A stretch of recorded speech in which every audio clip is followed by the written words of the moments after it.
Bonjour, donc dans cette vidéo je vous propose la question 3 d'exercice 2 donc du bac STMG Pondichéry d'avril 2017. La question sur l'algorithme. Alors j'ai choisi de faire une vidéo entière sur cet algorithme parce que en STMG on n'en fait pas tant que ça des algorithmes, donc c'est une question qui n'est pas si simple que ça et ça peut peut-être rebuter les élèves alors que c'est assez simple. Il faut prendre les choses dans l'ordre, vous allez voir, prendre le temps et remplir et compléter le tableau qu'on vous propose, vous allez voir, sans vous presser, évidemment avec l'aide de la calculatrice. Donc, alors je vous rappelle qu'on est dans le contexte d'une suite. Cette suite UN était géométrique et sa relation de récurrence, je vous l'ai mise ici, c'est que pour calculer un terme, eh bien, il faut multiplier le terme précédent par 1,03. Donc on a une multiplication tout le temps par le même nombre. D'ailleurs dans l'algorithme, vous voyez cette multiplication, elle apparaît ici, je vous la surligne. Voilà, donc là, on est vraiment dans l'utilisation de ce qu'on appelle la relation de récurrence. Donc on va multiplier par 1,03, 1,03, etc. Ensuite, je vous rappelle que la suite démarrait à 542 000. C'était donc U0. Et donc, quand on regarde l'algorithme, où est-ce qu'on voit ce 542 000 Eh bien, c'est la première ligne. Ce qu'on appelle l'initialisation, c'est quelles sont les valeurs des lettres au début de notre algorithme. Donc, un algorithme, vous voyez, c'est des lettres qui vont prendre des valeurs successives. Donc, au départ, on a deux lettres, U et N, qui sont des entiers ici. Alors U, ça peut être un nombre non entier, ça sera 542 000 au départ, puis après vous allez voir, on va le multiplier par 1,03 à l'aide d'une boucle ici, qui s'appelle une boucle conditionnelle. Alors, on va vraiment commencer à lire un petit peu cet algorithme. Alors, il faut considérer que U et N, ce sont deux cases dans lesquelles on va stocker des valeurs. Au départ, dans la case U, on va stocker 542 000. C'est ce qu'on voit au travers du tableau ici, en première ligne de ce tableau. Vous voyez ici, la valeur de U est initialisée, ce qu'on appelle l'initialisation. Au départ, elle vaut 542 000.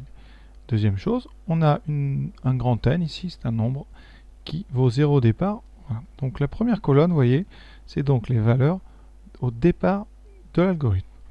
Ensuite, on a ici une drôle de phrase, U plus petit que 625 000. Alors qu'est-ce que ça vient faire là Eh bien, on va regarder maintenant l'algorithme. Alors maintenant, que fait l'algorithme Vous avez ici ce qu'on appelle le traitement. Alors, cet algorithme, il commence par tant que. Alors tant que, ça veut dire quoi Ce qu'on appelle une boucle conditionnelle. Ça veut dire que l'ordinateur, enfin celui qui applique l'algorithme, regarde la valeur de U.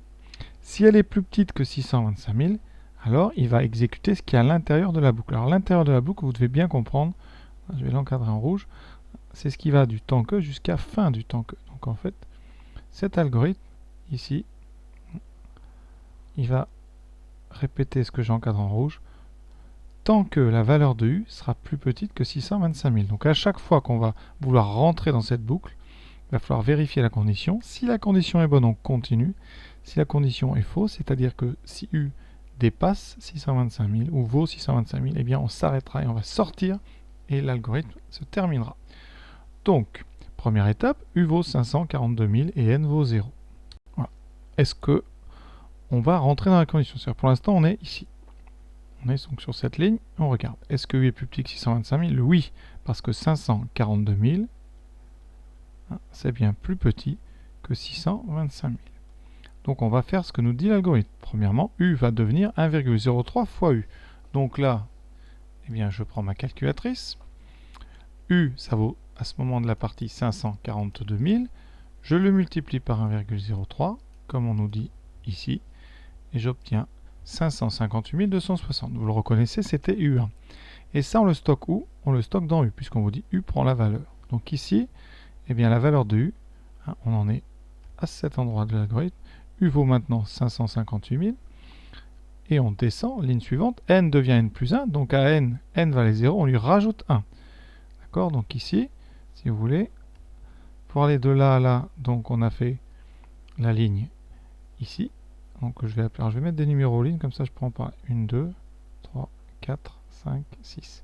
Donc pour aller ici, c'est la ligne 4, donc la multiplication par 1,03. Ensuite, ici, ça sera la ligne 5. On va rajouter 1. Et maintenant, on retourne à 6, fin de temps que. On revient au début et on regarde si la condition est valable. Alors, est-ce que maintenant, U est plus petit que 625 000 Alors, U à ce moment-là, c'est 500. 58 000. Alors, est-ce que 558 000 est plus petit que 625 000? Oui. 558 260 est bien plus petit que 625 000. Donc, la condition, vous voyez, elle est encore vraie. Ça veut dire qu'on va re-rentrer une deuxième fois. Maintenant, on calcule. Qu'est-ce qu'on fait? U devient 1,03 fois U. Donc là, on remultiplie par 1,03 pour calculer tout simplement U2. Donc là, on fait 558 260 fois 1,03 et ça donne 575 007,8. Maintenant, on passe à la ligne 5.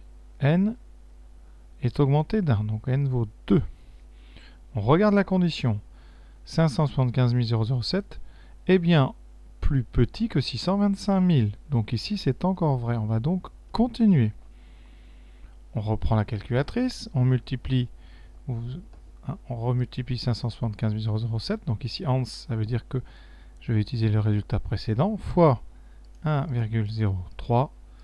Je valide. On obtient 592 258,04,034. On est à la ligne 4. Maintenant, on passe à la ligne 5. N devient N plus 1, donc on rajoute. N devient 3. Et on regarde la condition. 592 000 est bien plus petit, est bien plus grand, non pardon, plus petit que 625 000. Donc la condition est encore vraie. On va donc re-rentrer une quatrième fois.